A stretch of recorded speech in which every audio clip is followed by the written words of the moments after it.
Oh no, he is home. We just go on Saturday, Tuesdays, Thursdays, and Saturdays to have dialysis.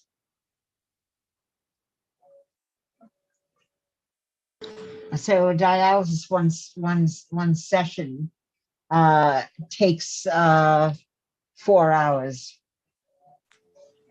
Wow, quite a long session for you. Yes, it is. But it's not so bad. You go down and have lunch and do different things. And he's sleeping during this process. So it's not so bad. And there's a little space in the room here where I can have this table here where I can rest my stuff and do Zoom on my phone.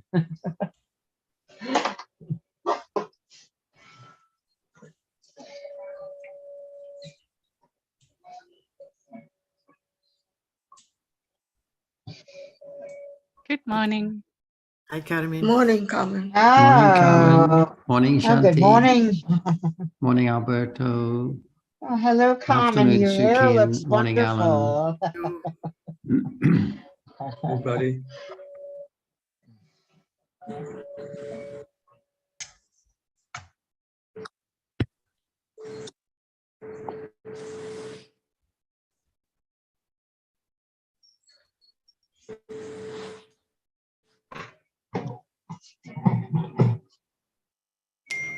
Madhika, can you hear me? Yes, Yes. Sawadika, Jan. Sawadika. Sawadika, John. Hello, everyone. Madhika. Shall we start? Please. Yes, let's start. Nina or Jyotika, would you like to start with any topic? Oh, I have Jyotika likes or No, it's fine. yeah, first. Okay, we confuse the conventional notions and the absolute truth, and I realized this myself because I was thinking of a change of behavior through the Dhamma. But that is really a story, but I did not realize that it is really an impression of many things, whereas each moment falls away immediately. So Sarah answered, we don't talk about a change of behavior, we talk about something more invisible. So it means invisible changes each moment. I found that a very good point for me as a reminder. I don't think I said invisible, but anyway, I think the point is that we think about a long story about someone having less anger than before they heard the Buddha's teachings, or not getting so irritated, or having more metta. But actually, it's just a long story about me or the other person. It's not the understanding of the reality now, seeing now, hearing now, attachment now, none of them belonging to anyone at all. Each one gone, nothing left behind at all. So rather than think about change of character or change of personality with lots of clinging, better to just understand what appears at this very moment. Yeah, very good. Yeah, very helpful. And then Roti had some questions I found useful about reaching the truth. He said, what has to be reached and what means being truthful to the truth, he asked. So maybe that's a good point for discussion also.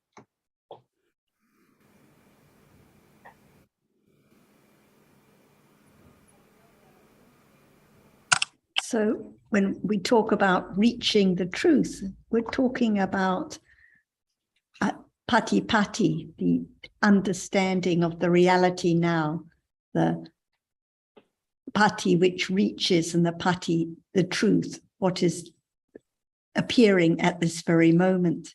So if we think about changes of personality and having more metta and so on, it's not reaching the truth. It's not understanding the reality right now, seeing now, hearing now, thinking with attachment now. These are the realities which are the truth at this very moment. So the point of the Buddha's teachings isn't to be this personality or that personality, but to understand the truth at this very moment.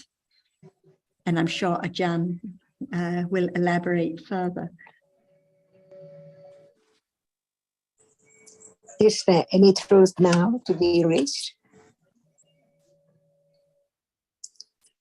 See, there is what is there in this very moment, unknown as it is. What is that? How it comes, and so on. No understanding of that which is now appearing. That's why we learn to understand that actually it's not just because we say that it's truth, but the truth is that it's there, no matter if we talk about it or not. But what is there is real, and what is the truth of it? It has a reason for what? As by conditioned to see or to hear or to think. So we just talk about what in there in life which hasn't been reached before, of its truth, of the characteristic of it, as it is no one and no thing. When we talk about just seeing, there is seeing right now, but usually no understanding reach the truth at all, because haven't heard about what is there as it is, cannot be conditioned to understand the truth of it.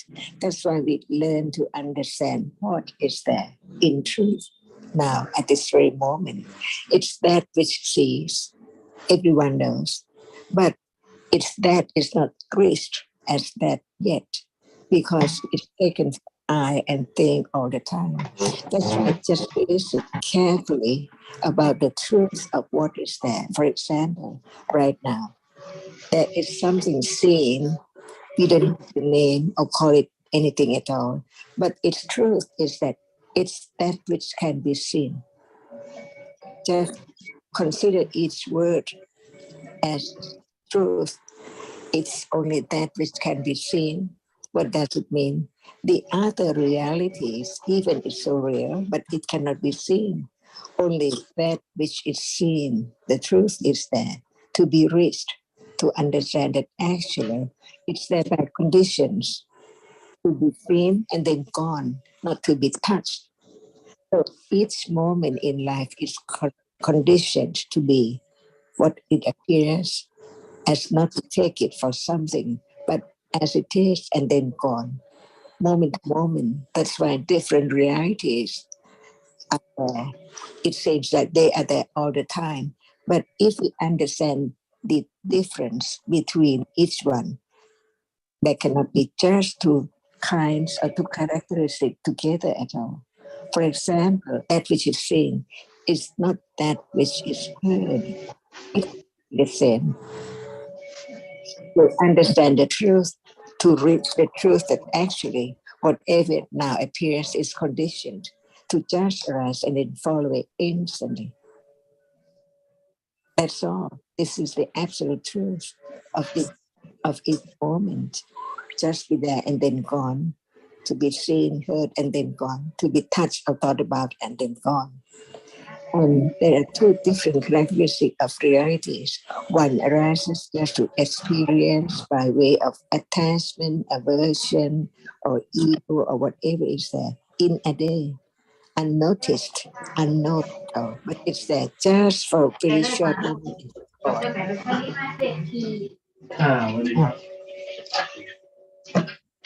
ทำไมตอนนี้ไม่หนักไม่ขึ้น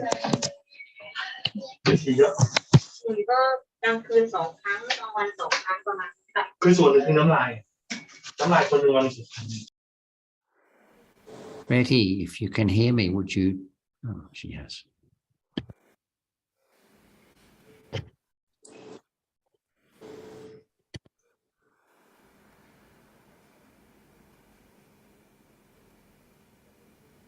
It's there every moment as it is.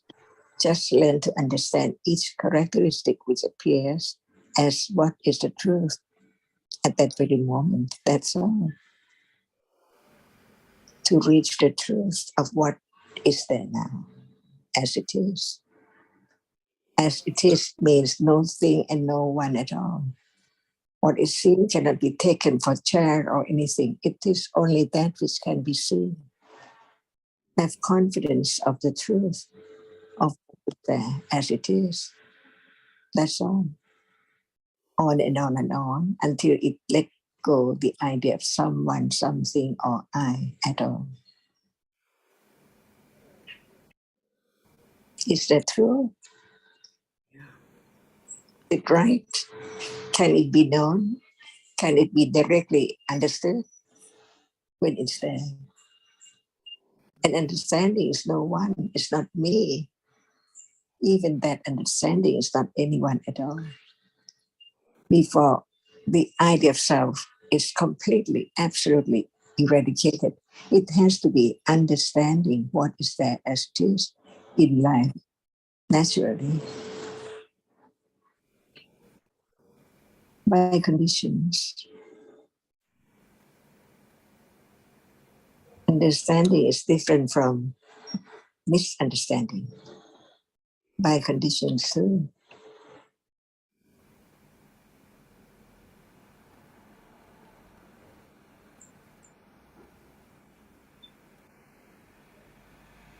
Without understanding of this very moment as it is, just live with ignorance, no understanding, whole life.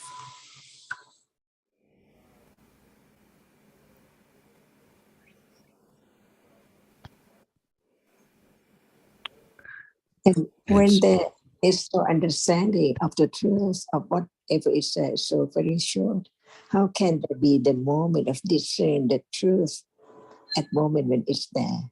As just very short, because other realities follow instantly, differently all the time, from moment to moment. And Nina, Ajahn has just mentioned understanding the truth. And I think when Ajahn says be truthful to the truth, she means that being truthful to the understanding of the truth about conditioned realities. Because it's so easy to forget that Buddha's teaching is all about understanding, nothing more than that, understanding the truth about the present moment reality. And if one can remember to remain truthful to that particular aspect or the appreciation, then there is less likelihood of straying into other areas that are not conducive to the development of the path.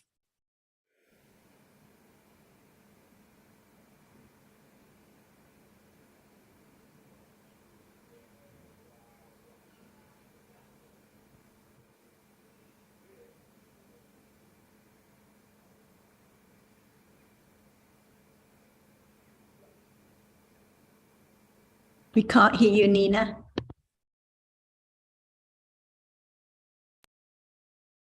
Other areas that are not related to the development of the past, which are the other areas you are referring to? Anything that's not to do with understanding the truth about the reality of the present moment. Yes. So, for example, one obvious one is just accumulating book knowledge about the teachings or the events of the Buddha's time or this sort of thing. Yes, or metta. People or wanting to develop more metta. Yes. Yes, or wanting to develop calmness. And forget sort of about thing. understanding. Yes.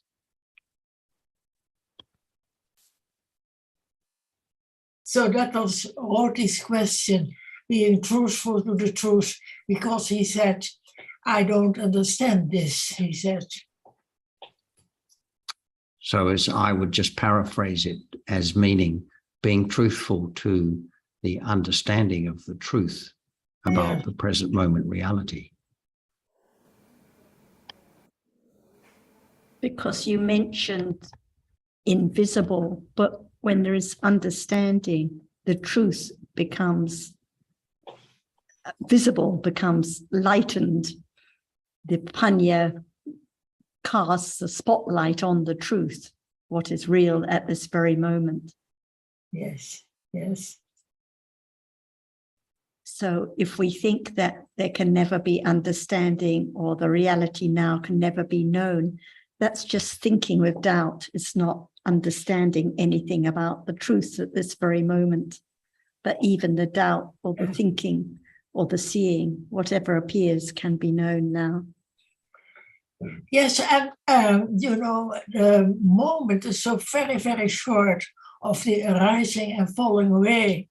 So one may just wonder, is it possible to know that very, very short moment?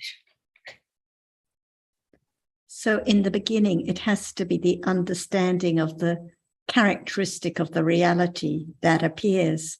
So when there is understanding of seeing the reality which sees what is visible now, the characteristic appears and is known. There's no thought about how short and whether it's possible or not, because this is just thinking with doubt at different moments. But at the moment of understanding, that characteristic, no doubt at all. It's just the reality that appears. And the understanding has to develop on and on and on until much later it can directly experience the characteristic of the reality arising and falling away. This is a higher vipassana jnana, not the beginning of understanding the characteristic of reality itself. So you say on and on and on, and that can mean maybe not this lifespan, but another lifespan much later in the future. I don't think there's much point in thinking or speculating about it, because as we know, the truth is unexpected. What appears is unexpected. Yeah. No one knows whether there will be insight into the true nature of reality now or next lifetime. So no point in wasting time and energy thinking about it. More precious is just the understanding of what appears right now. Otherwise, it's the story of me again and my little understanding and maybe nothing until next lifetime. It all distracts from the understanding of the truth at this very moment. Yes, that's why I find the story of Sariputta and Asachi, and just hearing a few words, and then he attained enlightenment, completely unexpected. And it's the same with all the tales, like of Ananda when he became an arahat, or all the Theragatha stories of like the burning of the curry. And so no one knows next moment what reality will be. No one knows whether there will be understanding or clinging. And no one knows whether there will be sudden irritation and annoyance. So we know whatever arises is conditioned, and it's a waste of time and energy to be wondering what will be next or when. It just shows the strong clinging to I and the wrong taking of understanding for my understanding. Yes. But it's so deep-rooted, that clinging to self and clinging to wanting to be aware or wanting to understand. But it hinders the development of understanding naturally in daily life.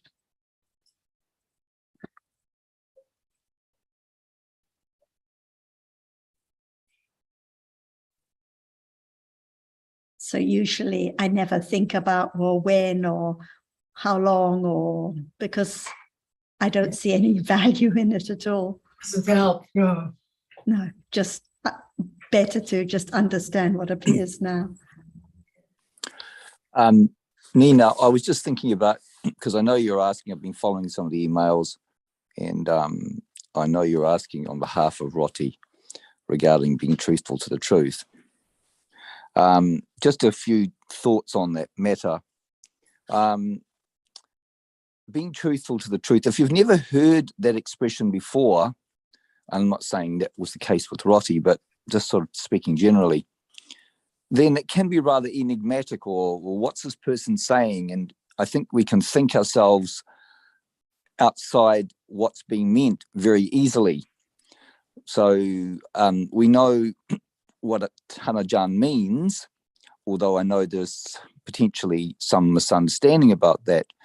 It's honouring the truth, essentially. What is the truth of this present moment? I sometimes think we can overthink these matters. If we take it in the context of what is truthful, what is true at this moment, and we are being honest about that in terms of Dhamma, I don't think it has to be more complex than that, although I know language can get in the way sometimes. And that can be unfortunate, and people just overthink the matter, and it can become more and more difficult to understand.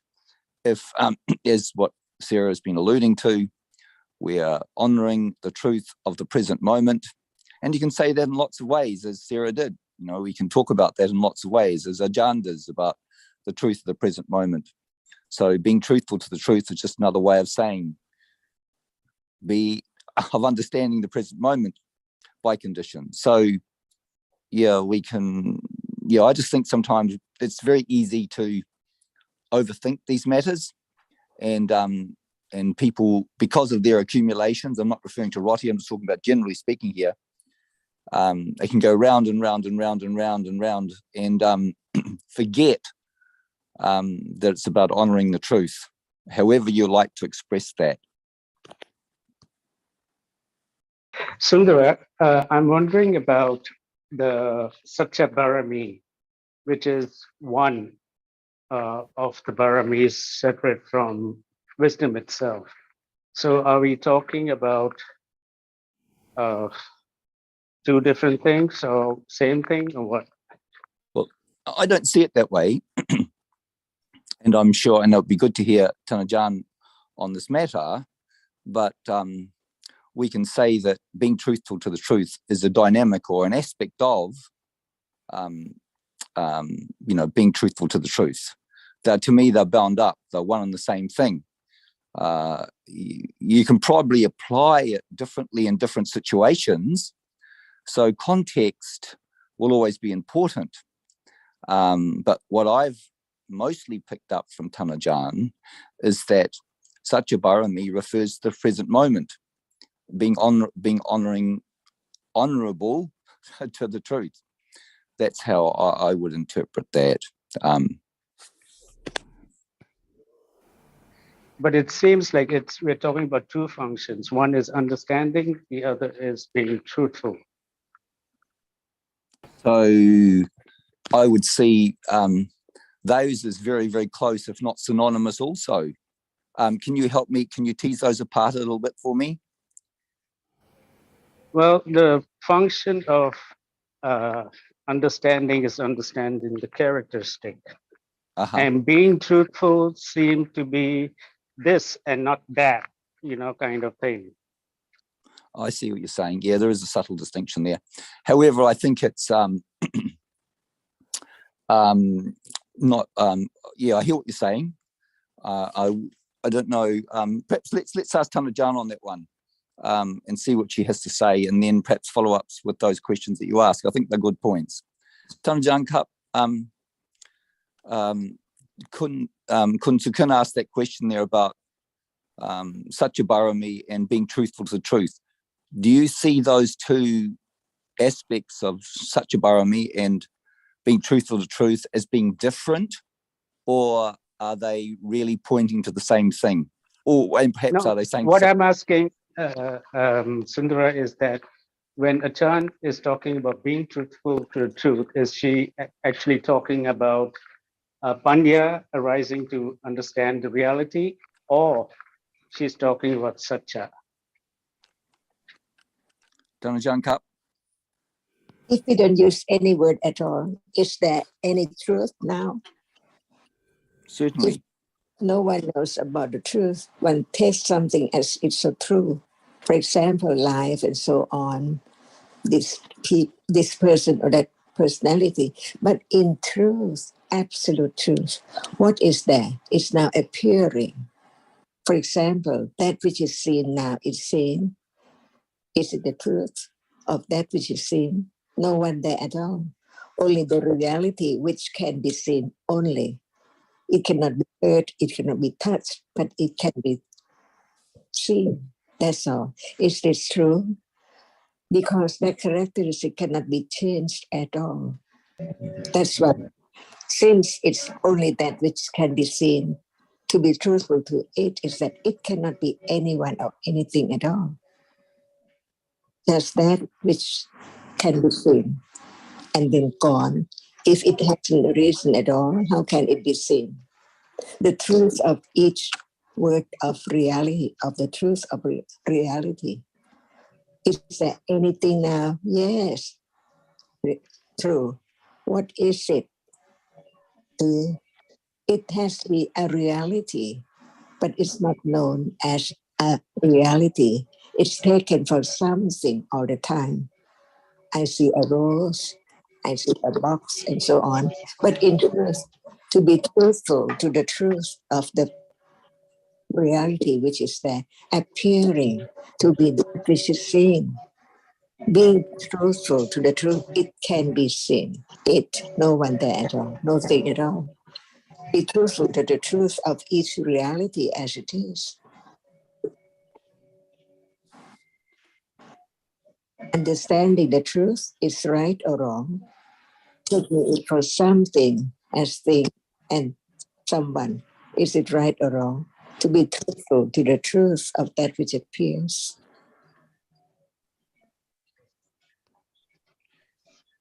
So I'm hearing what you say, Ajahn, and that I understand, I believe what you're saying. So when it comes to differentiating, as Sukin brought up, is there a difference when you say, when you talk about such a parami, and you also talk about being true to the truth? Are they different, or are they similar, or the same, or different? How would you see those, Ajahn Cup? At the moment of taking what is seen for something, is that true? No, Cup. False or not true? It cannot be taken for anything, but still, there is the idea. It's something. And what is truth? Not something, not anything at all. Only that, a reality which can be seen, a reality which can be seen, a reality which can be seen anytime when it appears. It cannot be changed at all.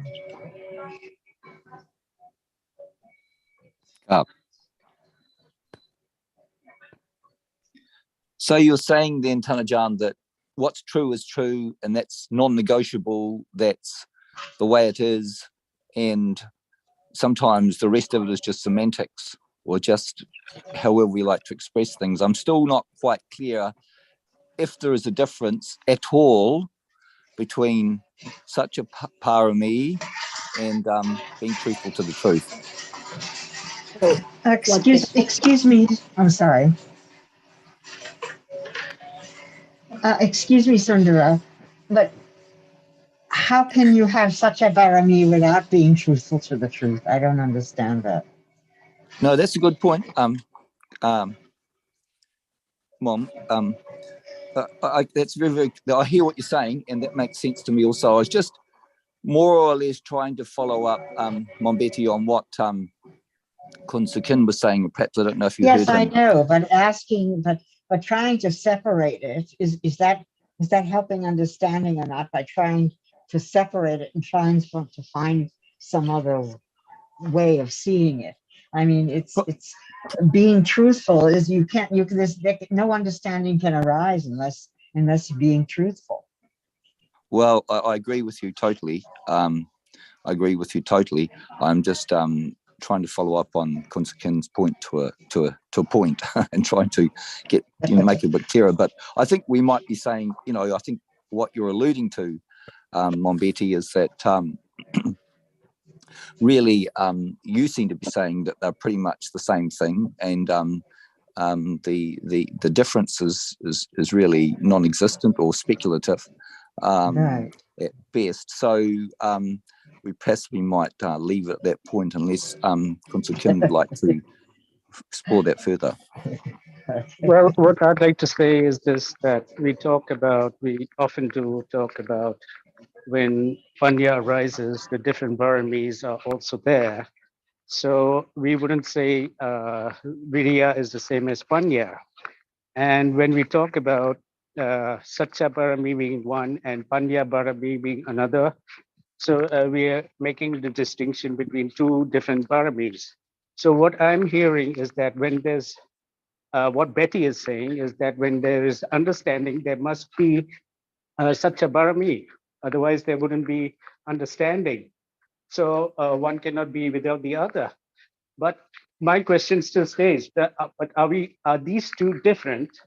And when Achan is talking about being truthful to the truth, is she talking about Panya or Satyabarami? You think that, why do you think all the Baramis are totally separate items?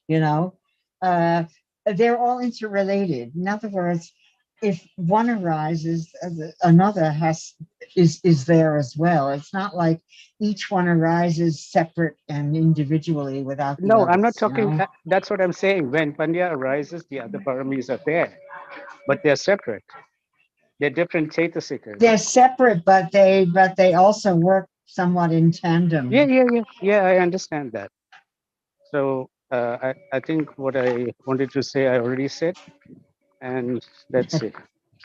One point I want to ask, if I understand that when Panya arises to understand Dhamma, Panya, that is true to the truth, but can they be true to the truth without Panya? That I want to know this one. Thank you.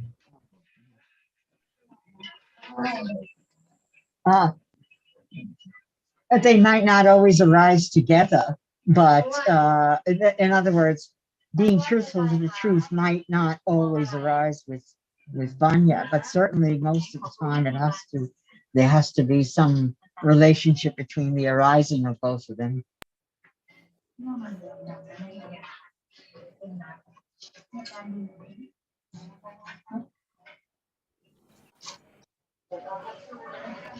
When there's truthfulness to what appears now, when the understanding has to be there, Panya has to be there, Satya Parami has to be there. But I think the point.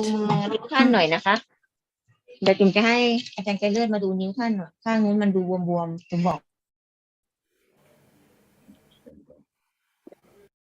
But the point that Ajahn was stressing is we can think a lot about the different words and terms, but this is an example of not being truthful to what appears, not understanding what appears, because at the moment of understanding, seeing or hearing, there's no thought about which parami or which term or which word. It's just the reality itself which appears. But it has to be with understanding at that moment. So if it's not with Panya, it's not truth to the truth, right?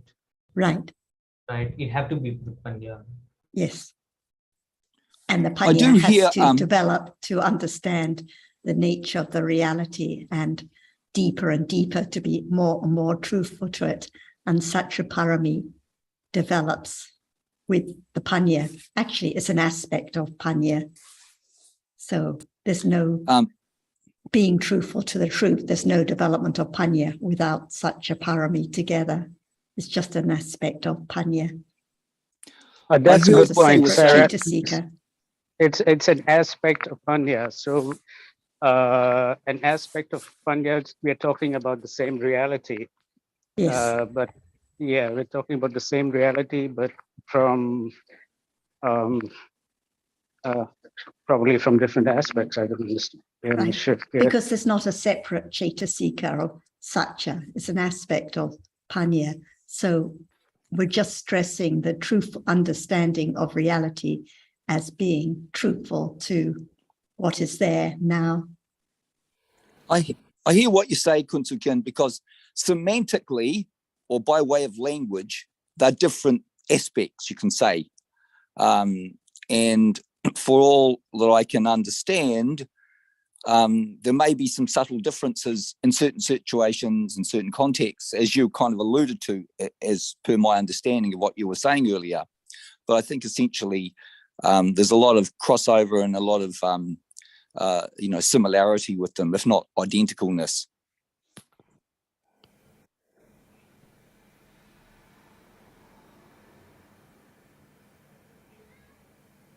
I'd like to come back to the example Sita mentioned a couple of weeks ago, because I think it relates to this. So Sita mentioned about the loss of her dog and a parent as well, I believe. So we were talking about how at the moment of sadness, there can be understanding now of the sadness, of the unpleasant feeling. And this is the truth at this moment. And we think that of the dog, we think of the person, but actually now there is seeing, now there is hearing. Where is the person around? Where is Nina? Where is Betty? Actually, they're just moments of seeing and hearing and thinking. So the truth is what is appearing, the seeing or the thinking or the sadness, but we think that the truth is the loss of a dear one or the dog or the person we're talking to. So gradually, as understanding develops, there's more understanding of what the truth is at this very moment. Unpleasant feeling, liking, sadness, hearing, sound, whatever appears now. So it doesn't matter what word is used, but there's more and more understanding of what the absolute reality is at this moment. But it takes a lot of understanding to really appreciate at this moment that there's no person there, no dog, no house, no belongings at all, and that it's not the dear one or the dog that's passed away. I thought it was quite a useful discussion. So it's just more and more about understanding the truth right now, no matter how it's described. Did you have any further comments or reflections on the topic, Sita?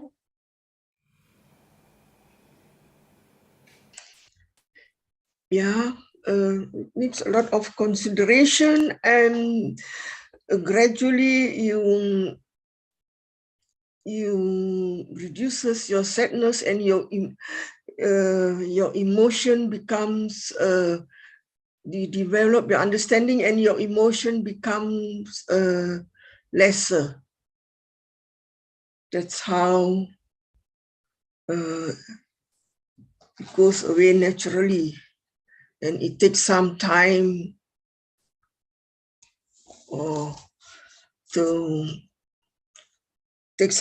to slowly realize the situation. Because it's so very different from how we have always thought about the truth at this moment. And we think that the sadness is so natural, which of course it is. But when there's a little more appreciation that at those moments of sadness and dwelling on the story of the loss, actually just more and more akusala is being accumulated. So it's harming, causing harm again and again.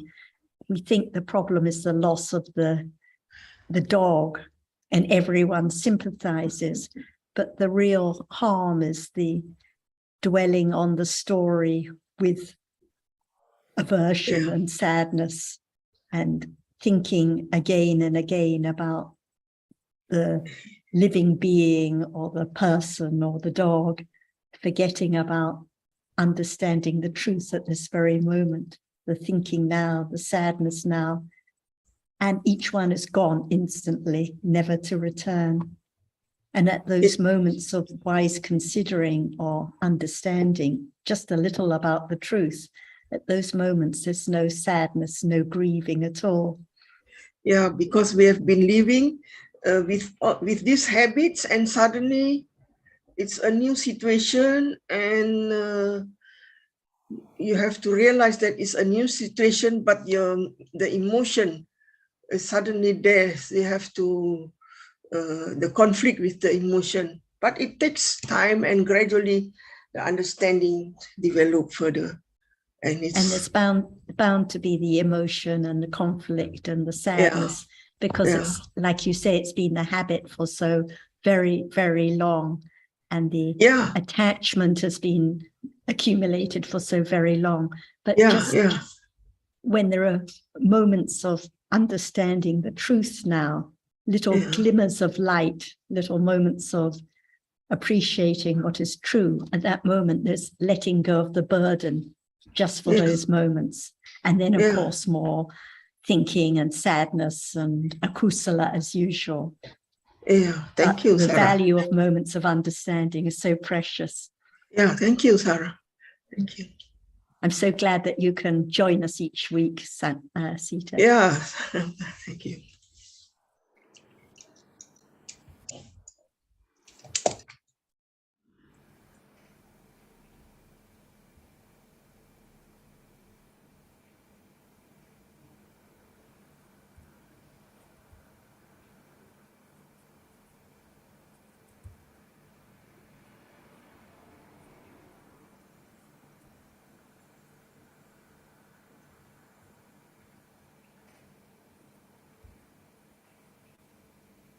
Jyotika, do you have anything you would like to bring up today?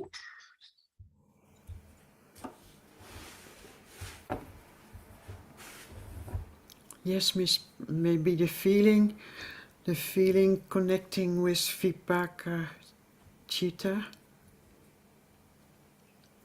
is pleasant or unpleasant,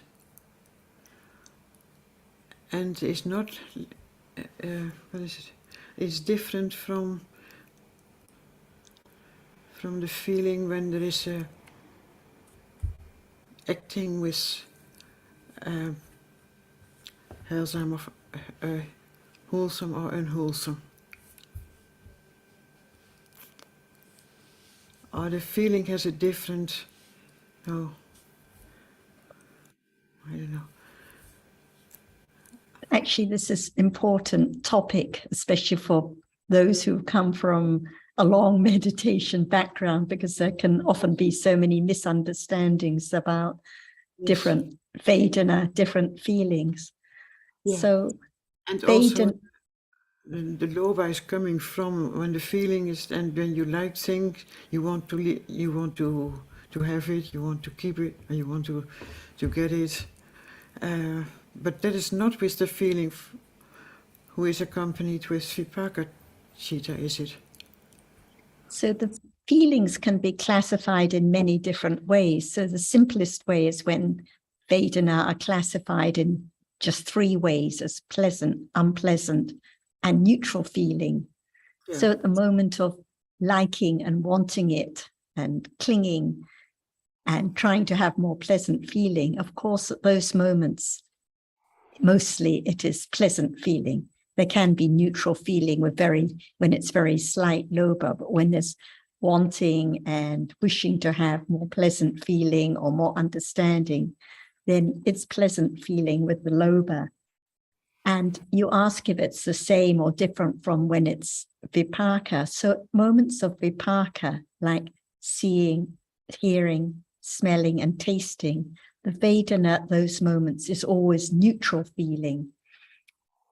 I think with your friend last week, we touched on the subject because I think she mentioned pleasant feeling when seeing, but at moments of seeing, hearing, smelling, or tasting, the feeling, the Vedana, is always neutral. The pleasant feeling arises afterwards when enjoying what is seen or wishing to see more or thinking about it. but not at the moment of seeing and hearing and smelling and tasting. However, at the moment of touching bodily experience, at those moments, the Vedana is pleasant or unpleasant. So it's vipaka, but painful bodily feeling or pleasant bodily feeling at those moments.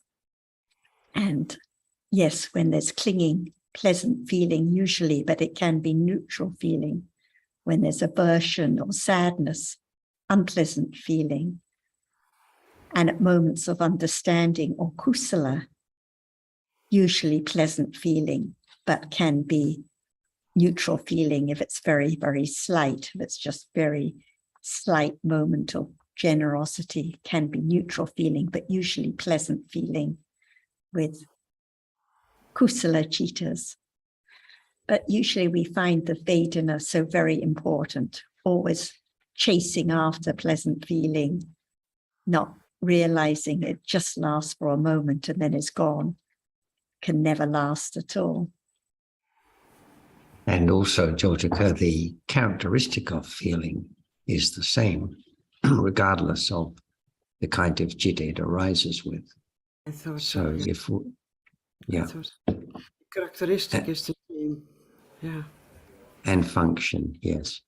So in terms of understanding the present moment reality, there's no need to if feeling is the object of awareness, for example, there's no need to know whether it's the feeling that accompanies kusala or akusala citta or the feeling that accompanies vipaka citta. And if we talk about how this kind of feeling leads to that, or we're getting into the story of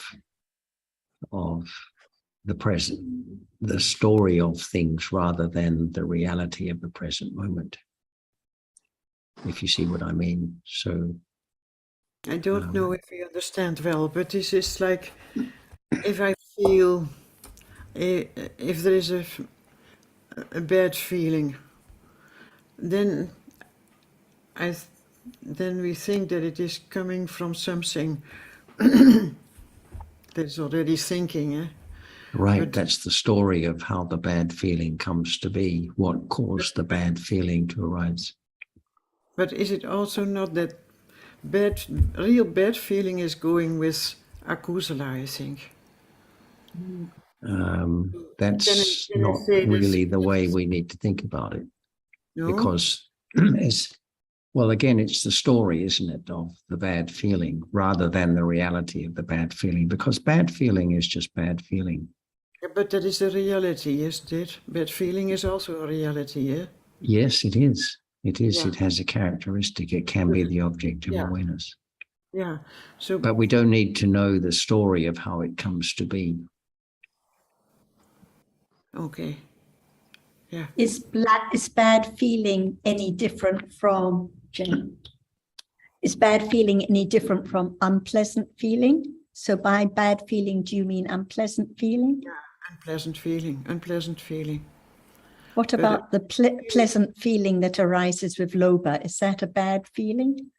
No, lobha has the difference. Lobha has pleasant or neutral feeling. So what we're concerned about is unpleasant feeling. So everyone would like to have no unpleasant feeling, but no one minds about the lobha, which is also akusala, because it arises with pleasant feeling. I know. There's a difference. That's the exception. Without lobha, could there be any aversion, any unpleasant feeling? Without lobha? Yes. Could there be any unpleasant feeling? Yes, it's from the akusala, from anger, for example. Right, but without lobha, could there be any anger? Without lobha. If there's no clinging, can there be any aversion?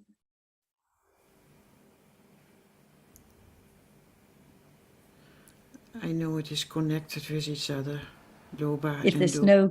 no clinging to pleasant feeling, can there be any aversion when it's not the way we would like it? I don't know, I cannot so quick think what you ask. What are you asking?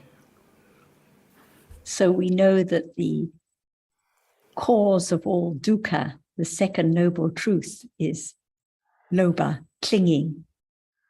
Without clinging, no problems in life, no unpleasantness, no difficulties, no disturbances. So the dosa is also a form of clinging. It's a result of the clinging. Yeah. For the anagami, no more clinging to sense objects, so no more aversion at all. Without clinging, no feeling of sadness when one loses the dog, no disappointment, no unpleasantness at all. But Jyotika, it's we're talking about clinging to sensual pleasures, not just any clinging, because anagami still has clinging to being, but no more dosa because no more attachment to sense objects. And now in a day, what is the clinging towards almost all the time? To what is seen, to what is heard, smelt, tasted, touched, the feeling. So clinging arises so quickly most of the time. But the difficult thing is that mostly we say when it feels good, it is good. And that is the ignorance, the lack of understanding of the truth at this moment. Yeah. Thinking that enjoying the sunset, having fun, playing with the dog, it's all good because there's pleasant feeling. Usually we judge what is good by pleasant feeling. That's why I asked you whether you meant bad is unpleasant feeling. So this is what we think. We think good is pleasant feeling and bad is unpleasant feeling. But this is not understanding the truth of the danger of ignorance and attachment, even now, after seeing and hearing and so on. But I see that is the first hobble. The first thing you need to understand that it is not always the good thing, what feels good. That is different. Because most pleasant feeling is with attachment. So it feels good. So we think it's fine until it's not there, until we lose the dog or the pleasant feeling goes away and there's a lot of sadness. And then we think it's bad and we want to get rid of the unpleasant feeling. So there has to be the understanding of the truth of all kinds of realities, not just unpleasant feeling, but also pleasant feeling, also loba at but this also moment. With the food, people altijd ask, is it lekker? Is it tasty? Is it tasty?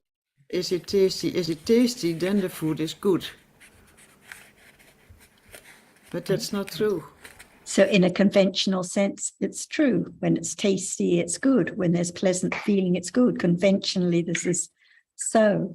But in terms of absolute realities, yes, not. Taste is just taste. Yes. Attachment is attachment. Pleasant feeling is pleasant feeling. And it's different from how we thought about pleasant feeling. Like you say, you think about, I have a bad feeling. But actually, no I that has any feeling. And the feeling itself is just pleasant, unpleasant, or neutral. And when it's akusala, we can say it's bad. But that can be with pleasant feeling with attachment or unpleasant feeling with dosa. And when it's vipaka, feeling with vipaka, like at moments of pleasant or unpleasant bodily feeling, then it is just result. We cannot say it's good or bad because it's just result of those moments. Yeah. When it's so this is why we learn more about the truth. when your friend was here last week and I was asking about what Vedana is, because often, especially those who have a background in meditation, they have an idea that Vedana is what is experienced, like sensations in the body or something, but Vedana is Nama. So it's the reality that arises with every chitta in life. And it's always pleasant, unpleasant, or neutral, experiencing the same object as the chitta. So we cannot just say that, oh, it's bad when it's unpleasant. No. I thought you raised a good point before, Jyotika, when you said about, people ask you, does it taste good? Yeah. And I think that's, people are trying to be kind and they want to be helpful and they want you to have a good experience. And of course, that can be done with kusala chitta, but we don't know for sure. We can only kind of speculate, but we can imagine that there can be some kusala there. So that's a slightly different matter as opposed to the Vedana that you talk about at the moment of vipaka. And sometimes I think, as Jonathan alluded to, there's just stories going on, and really the important thing is the important thing is the present reality, and whether that feeling arises, at one moment or the next moment, because there's so many different moments. We can't pinpoint, and to try to pinpoint, well, that's unhelpful too. Does it seem a little bit clearer to you now, or I'm wondering what's it like for you now? For me now, I think I can listen it later when you talk and talk. That I cannot follow it immediately, but then I can listen later, and you have said everything. I can listen again, and then I can understand. Sure, that's a good idea. Yeah, that's a good. I understand also that you say it is different between if you speak about food, pleasant food, pleasant taste. There's other things are coming in because of the kindness of when they ask it in this way, then of course then the feeling is coming up to it when there is an answer, and what to give, that's more complicated. And what about now, Jyotika? What kind of feeling is there now?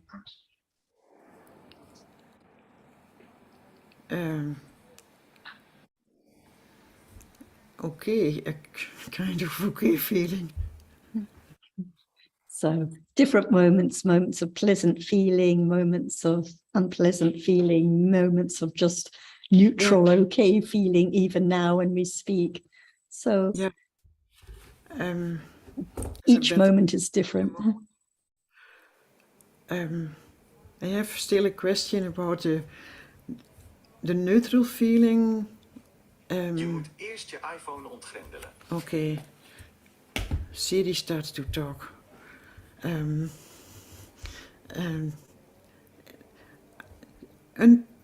neutral feeling is called upekkha.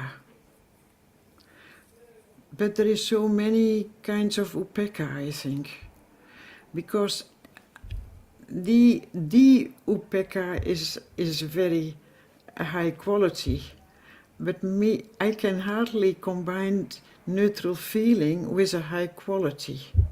These are different meanings of upekkha. So when we talk about upekkha as Tatramojataka Chetasika, like in the Brahma Vihara, quite a different meaning. Here, upekkha is just referring to Vedana, a kind of Vedana, neutral feeling that is Vedana, that can be kusala or akusala.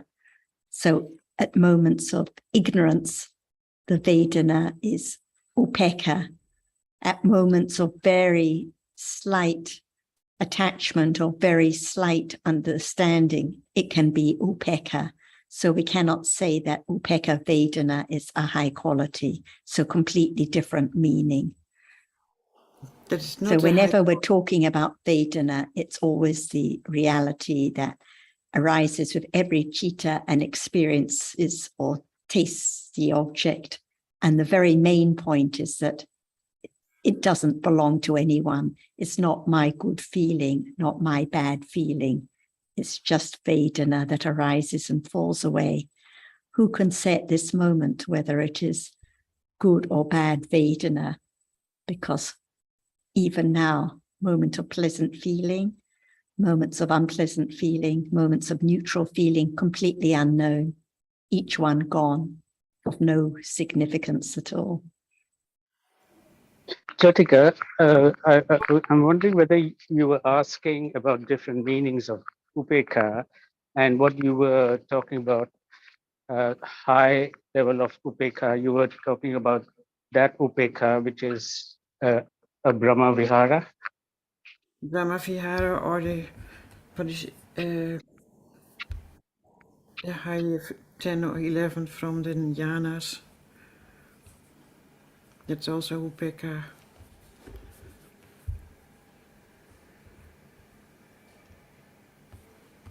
Are you still there? Am I still there?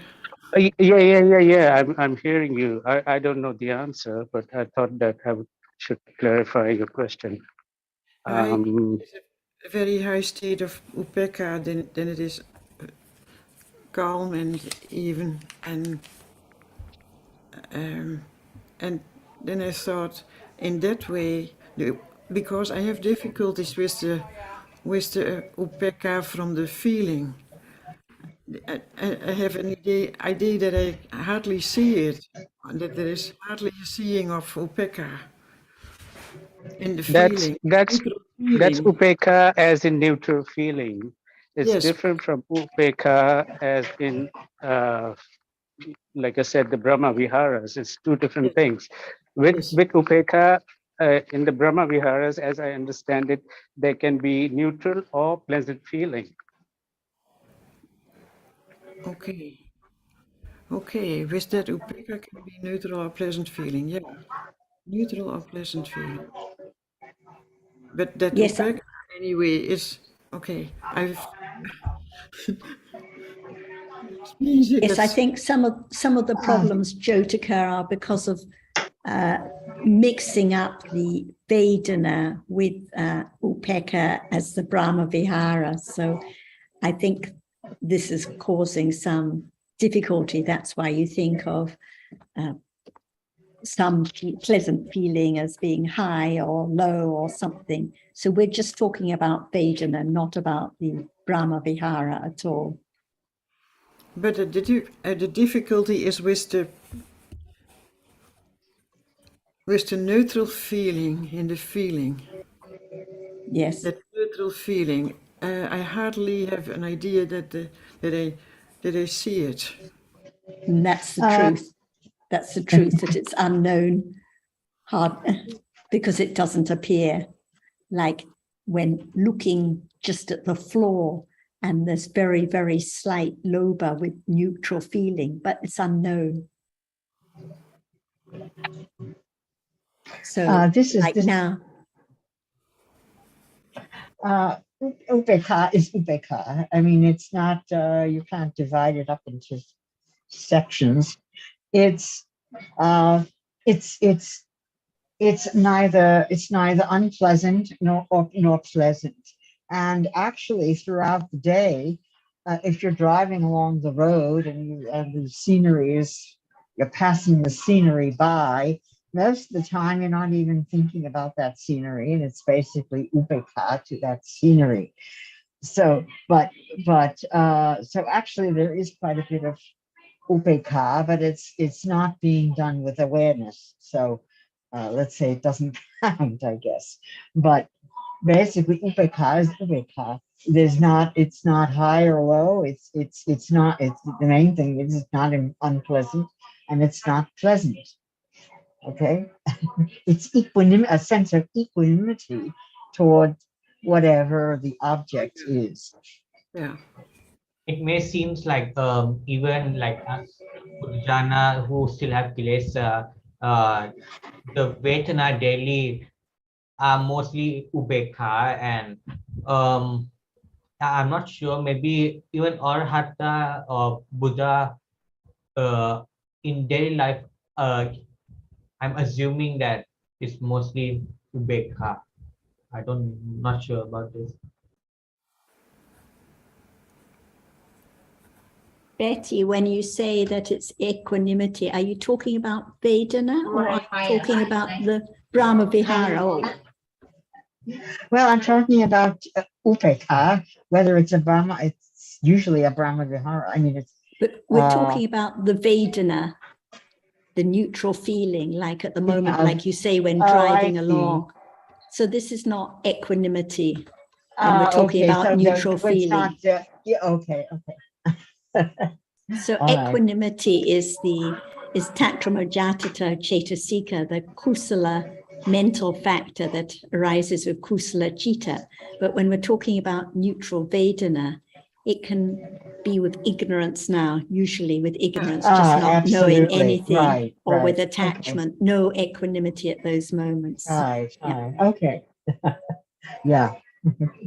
Yeah, I think there's a lot of general confusion about Upekkha, mixing the Upekkha Vedana with the Brahma Vihara, but different realities. Thank you. Good points to clarify. Like I asked just now, where so mean actually in our daily life, not only as Purujana, maybe disciple or Arahata, Buddha, it's mostly the Vedana is like almost most of the time is Ubekha, right? Can you say that in the case of the Buddha or the Arahat, most of the time the Vedana is Upekkha? How can you know this? I'm assuming, I am just asking. Just speculating. Because at the moment when there are no more kusala chittas, but kiriya chittas arise, mostly what kind of Vedana is there with those kiriya chittas when there is kindness and generosity and understanding? Somanas, Somanas happy. Did you say Domanassa? Somanassa. Somanassa. Yeah, Somanassa, yes. With understanding, mostly Somanassa. But Somanassa is pleasant. Pleasant feeling, not neutral feeling, yes. And Haji, one thing is for sure, that the Arahat doesn't have any ignorance. So for us, with a lot of ignorance, we have ignorance with neutral feeling too. Yeah.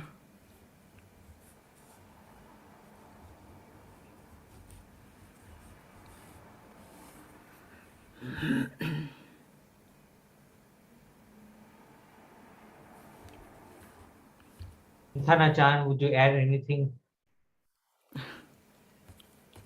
About what? Just reality at a time, one word at a time, to understand it deeper and clearer. Yes.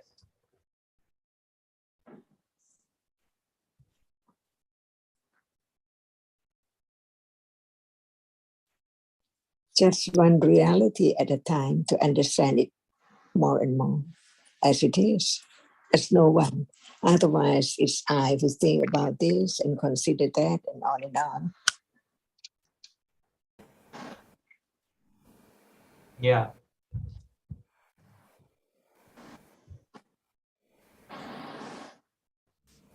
And where's the loka? Yes. Hidden in the corner.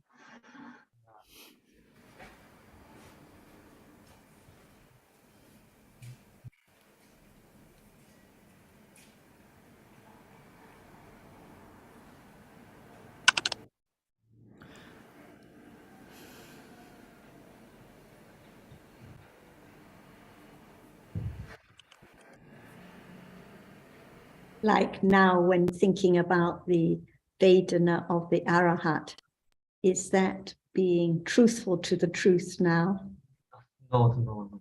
or just speculating out of curiosity with Loba.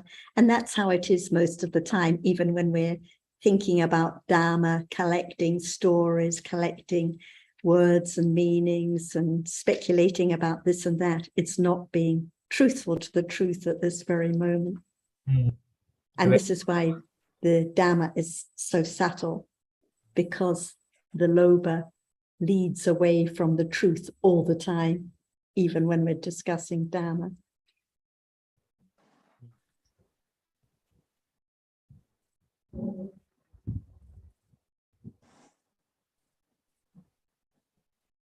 Betty, your hand is still raised.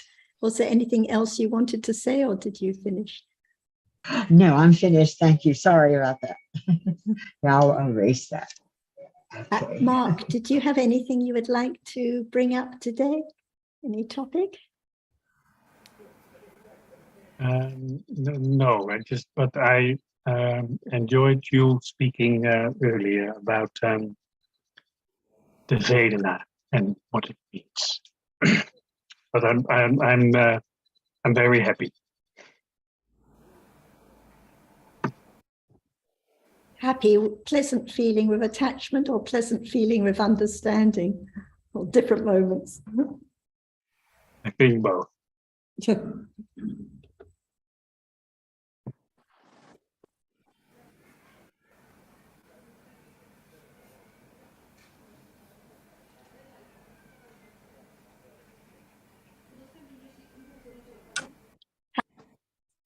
Alan, any topics today you'd like to bring up? Perhaps you could give some real life examples of suffering as change, viparanama dukkha, some sort of daily life examples. How do I pronounce that?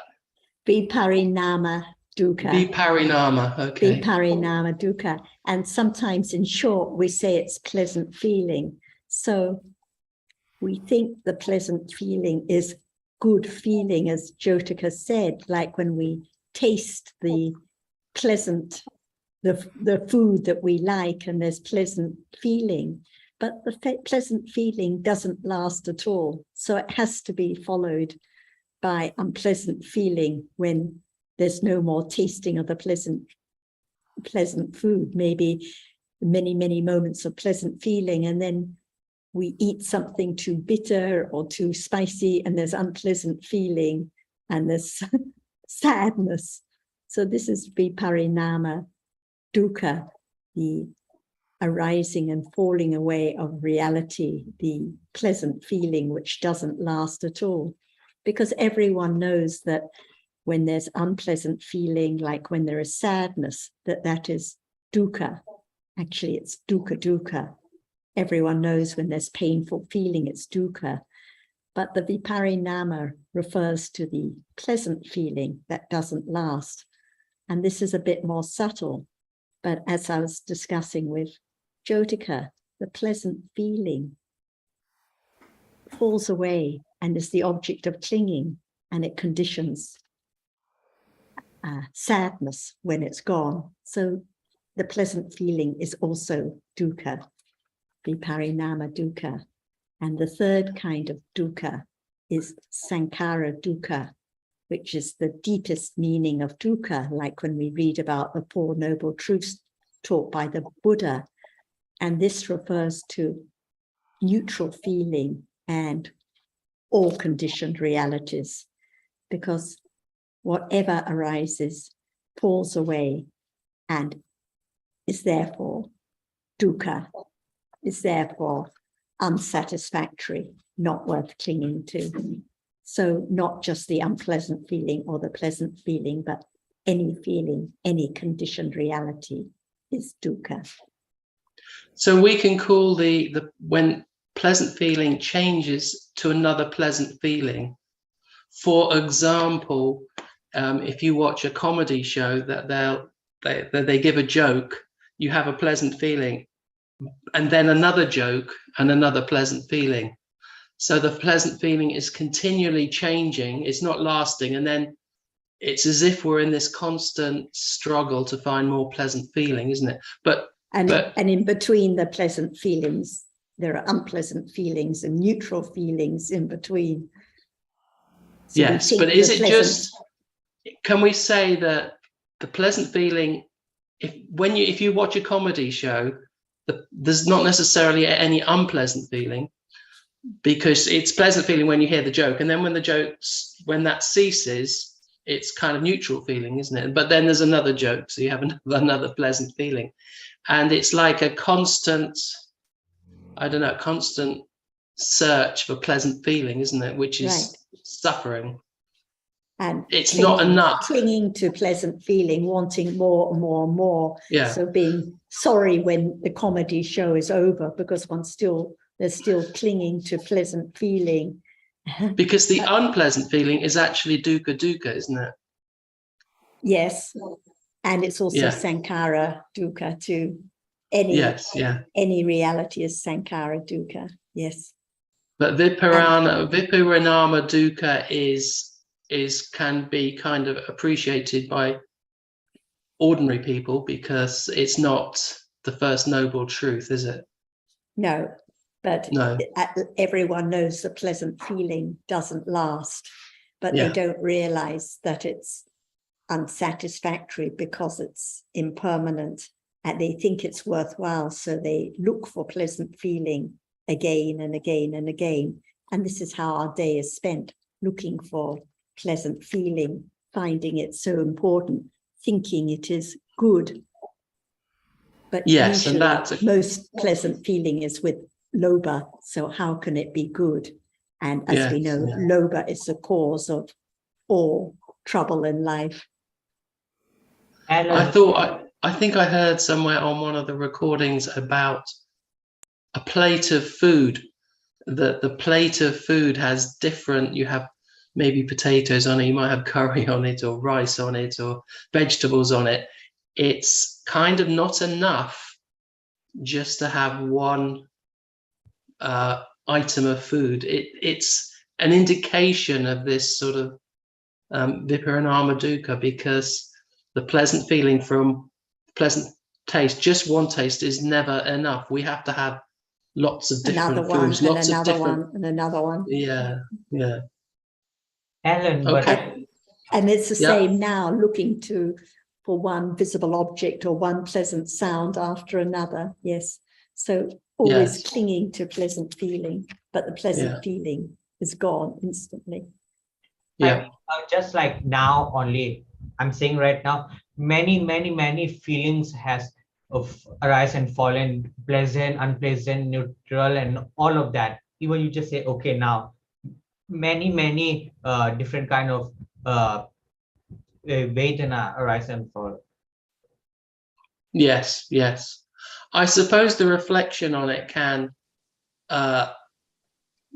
motivate us to consider the Dharma, rather than when we're constantly chasing after this pleasant things, we're moving away from, if we're not careful, from even considering the Dharma. How would you view this type of dukkha, viparinama dukkha, as helping to understand reality? Well, I think it's a bit like the point Jyotika was mentioning. Everyone thinks of the unpleasant feeling as bad because it's unpleasant, no one likes it. But who considers that the pleasant feeling is bad too? Because it's also just as unsatisfactory. It's also a dhamma that falls away instantly and is the object of clinging. So whatever arises is unsatisfactory, bad, if you like, dangerous, because it's gone instantly, but it's the object of clinging. And in fact, there's clinging to nothing, because there's clinging to the pleasant feeling, but the pleasant feeling is already gone. So there's clinging to thin air, clinging to nothingness all day, not appreciating that whatever arises in life is dukkha, is unsatisfactory, and doesn't belong to anyone at all. Mm-hmm. I remember a sutta about precision, that the teachings are for those who delight in precision. What would you understand by that term precision with regard to the teachings? I think this is one of your pet questions we've had before about precision. But let's talk about truthfulness. So let's be precise. This is why Ajahn stresses, let's talk about one word at a time. So what about when there is understanding of Vedana? There has to be precision about what Vedana is, completely different from the Upekkha Brahma Vihara. So the Upekkha Vedana now is the neutral feeling, like Sukhin said, at every moment of Moha Mula Chitta, the Vedana is neutral but completely unknown, because no knowing of what appears at that moment, or when there's the slightest of attachment with Upekkha Vedana, it's not known. So to be precise, we have to understand what is Vedana and what is Upekkha as Brahma Vihara, so there's no confusion. There has to be precision about each reality we're discussing. And I suppose, I mean, for me, the expression being truthful to the truth can mean that it's the reminder that if you go to a special place or at a special time, or select an object, that's not being truthful to the truth, because actually the truth is that each moment is conditioned. So we need that reminder constantly, because the idea of self is there all the time, isn't it? So being truthful to the truth means understanding that each moment is conditioned. No self can cause anything to arise. And if there's that slightest idea of trying or wanting, or should I do this or should I do that, that's being not truthful to the truth. It's not understanding at the very moment now that what is appearing is that clinging to I. And like the reminder John gave to Vinod, when we're thinking about another topic or the Vedana or the Arahat, what about the reality at this very moment? So this is being truthful to the truth. It's what appears right now, no matter what we're discussing, no matter whether at the meditation center or here, but what about the truth right now? Mm-hmm. So Sarah, you would say, Sarah, you would say that precision is this, being truthful to truth now. That's precision. Precision is not any other time, it's now. No, it has to be now. You read my mind, Sukhin. That's exactly what I was trying to say, that this present moment is precise, and it can be precisely understood. And just on your point, Alan, it's always going to depend upon context too, because no doubt there are Pali words that relate to that word precision. There are, I'm sure, but it's going to depend on the context. But I think what Kun Sukhin alluded to, that precision is the understanding of the truth as it arises this present moment, and ideally more precision around that area if there can be, the better. It's, I mean, we were talking about science a couple of weeks ago, but it occurs to me that the language of science is too vague to understand reality, because I see a table is just not precise enough. So we just need to be more precise. And it was interesting the way Ajahn answered the questions about science. You said, what is the truth of science now, bringing it back to the present moment? And I thought that was a very interesting answer. So maybe I could ask Sarah then, what's the truth of science now? What is seen now? What is heard now? Because it's not about the word or the detail, but about the reality right now. So is visible object science, or is sound science? Because that which is worth understanding, or that which there has to be precision about, is the reality itself, not the name, not the term, not whether we call it science or non-science. that which appears at this moment. But we need to have precise words, don't we, to understand those realities. So, for example, if you have the idea that you see a table and chair, and we need to have precise words to understand the difference between what is seen and thinking about what is seen. If we don't have those words, that discussion, then we can't develop satipatthana, because the object isn't understood intellectually. So there's the precision of the words needed to understand the object of meditation or pati-pati. I just want to add. Betty, you want to go first? Yes. I mean, if you look at science, science is dealing in concepts. It's not dealing in reality. So there's no point about asking about the science, because the science is all concepts. That's not to say that science is all wrong, because in terms of ordinary conceptual understanding, science is true, but it doesn't understand the nature of reality. That's all. Yes, so it's a different domain of understanding. And like I understand what everyone is pointing out about truth, but we are thinking that if you're thinking something else, it's not the truth and all that.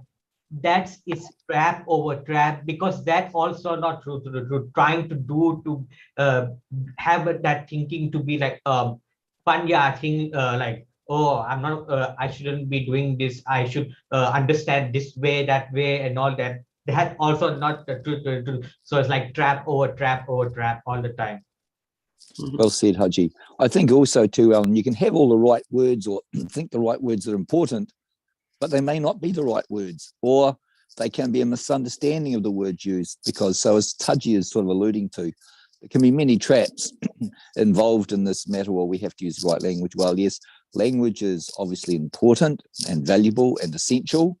However, it's so easy to misunderstand and to go down the wrong track, even when you think you've got the right words. So I wouldn't make a lot hinge on the right words. It always has come down to the understanding of those words, no matter what they are.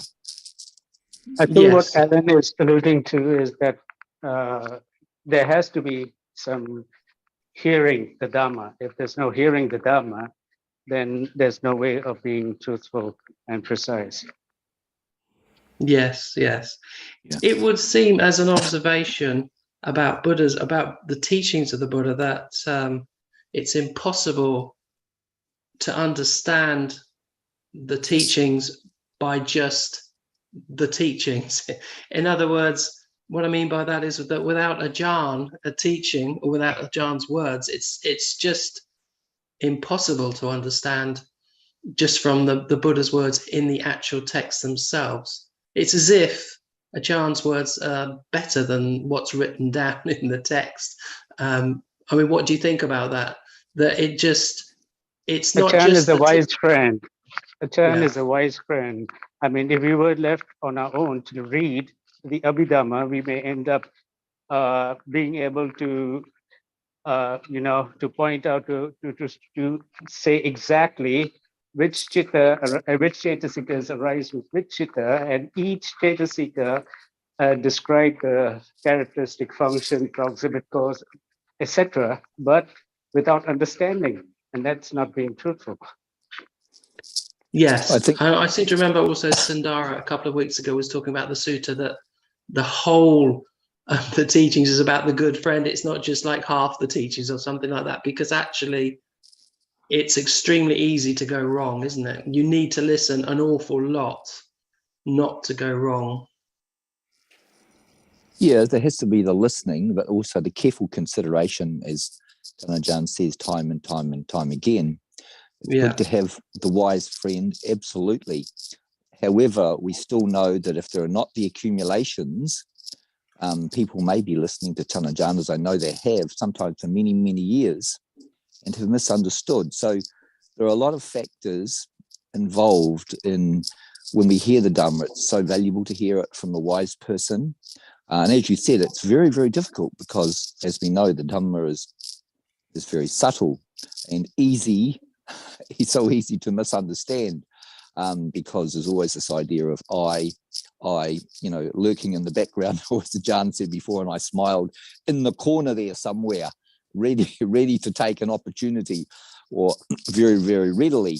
So it's the subtlety of the teachings that often eludes many people, and going back to what we've been talking about today, being truthful to that truth. Again, we can use that word, but it can be misunderstood. So there are traps about, as Haji has alluded to, that we need to be vigilant about, and that's going to be dependent on our own accumulations to be able to tease out the truth from what is not the truth. So it's an ongoing thing, and and it comes back to this present moment because that's all there is ultimately, and that too can be misunderstood. And Alan, everyone needs to hear the Buddha's teaching explained in terms that are appropriate to their own particular level of understanding and accumulated tendencies. So even in the Buddha's time, his sermons had to be re-explained by his senior disciples to other people who may have heard this sermon but not understood it. And so there's no magic formula for what is the right form of words in which the Dhamma is explained. It's very much according to the individual's particular accumulated tendencies and level of understanding. Mm-hmm. Who has authority to teach Buddhism? What do you mean by authority? Well, anyone who understands it, I suppose. Yeah, because I think conventionally in the West, people tend to sort of go to the monks or the famous monks or the professor of Buddhism or something like that. But yeah, I think it's just somebody who understands it and can express it according to their level of understanding. Alan, you were saying West. Here, everywhere, you go to monk, go to teacher, everywhere is the same. And there's a very good sutta too, Alan, there. It's called the Nyata Sutta. So it's loosely translated as the well-known bhikkhu. And so even in the Buddha's time, we had bhikkhu who were speaking what was not, what's called anulomika, not in accordance with the way Dhamma is. And the Buddha said that not only humans, but devas sometimes listen to these nyata bhikkhu, these well-known bhikkhu, who are not saying in accordance with Dhamma. So as Jonathan was alluding to, it's going to depend on many different variables, and I don't think there's any one set in particular that is absolutely key. But we know unless you're a Samma Sambuddha, you have to hear the Dhamma and be able to consider it carefully from, as it's been taught by the wise person.